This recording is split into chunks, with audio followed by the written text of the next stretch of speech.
E hora agora da nossa análise econômica.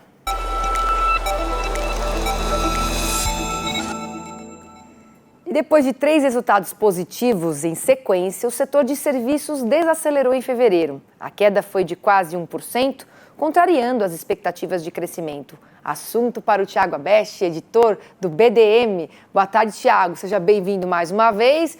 E o que provocou esse resultado? A gente já estava conversando aqui nos bastidores, queria que você compartilhasse aqui com a nossa audiência.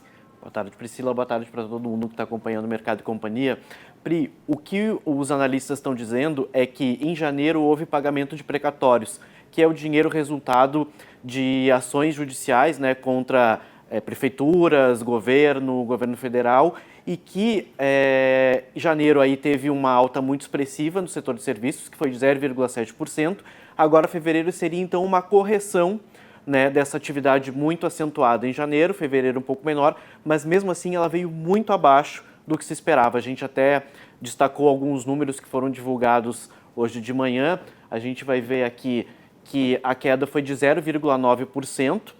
Apesar disso, em 2024, a gente tem um resultado acumulado de uma alta de 3,30% e em 12 meses a alta é de 2,2%.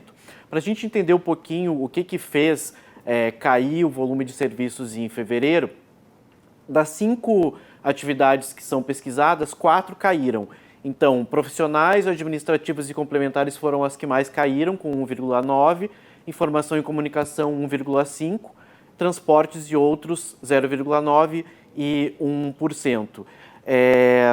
Se a gente for pensar em relação a próximas medições, Pri, os analistas estão dizendo que a tendência é que os serviços continuem crescendo um pouco durante o primeiro semestre, mas que no segundo semestre aí pode ter uma queda de novo. Mas ainda assim, a avaliação dos analistas hoje foi de que isso não vai comprometer a atividade econômica, que eles consideram que ela está forte. Inclusive, reforçou a estimativa dessa semana já do Focus de que o PIB pode chegar a 2% nesse ano. A única preocupação é que com esse crescimento possa haver uma pressão inflacionária, né, que é justamente o que o Daúde estava falando, tem mais recurso disponível, porque o mercado de trabalho está aquecido. A gente viu, né, na semana passada, né, 360 mil novas vagas de emprego em fevereiro, então tem um crescimento de emprego, de salário, pode haver uma pressão inflacionária, e aí só o receio do mercado em relação à Selic, né, que se tinha uma expectativa de que ela podia chegar a 9%, já se acha que esse ano ela deve fechar na casa dos 10% e não mais em um dígito. Tá certo. E, Thiago, na sexta-feira passada nós falamos aqui de uma reunião, né, entre o presidente Lula e o presidente da Petrobras, o Jean Paul Prats, e para falar sobre possíveis mudanças, inclusive, né, no comando da estatal, né? A gente estava ali falando que talvez tivesse mesmo. E qual que foi o desenrolar dessa história ao longo dessa semana?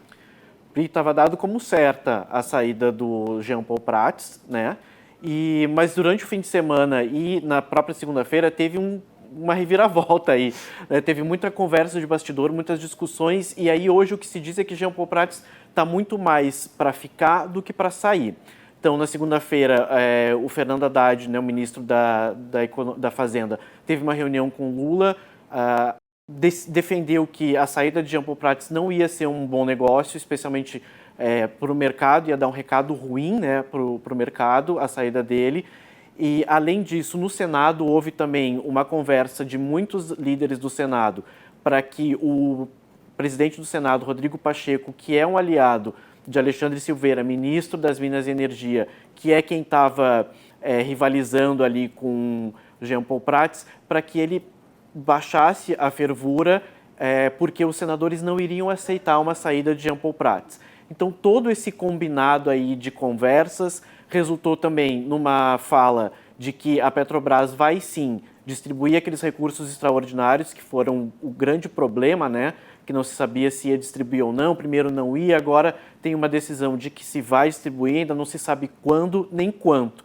A expectativa é de que vai se distribuir 50% desses recursos, que são de 43 bilhões de reais, que para o governo é interessante, como a gente já falou na semana passada, né?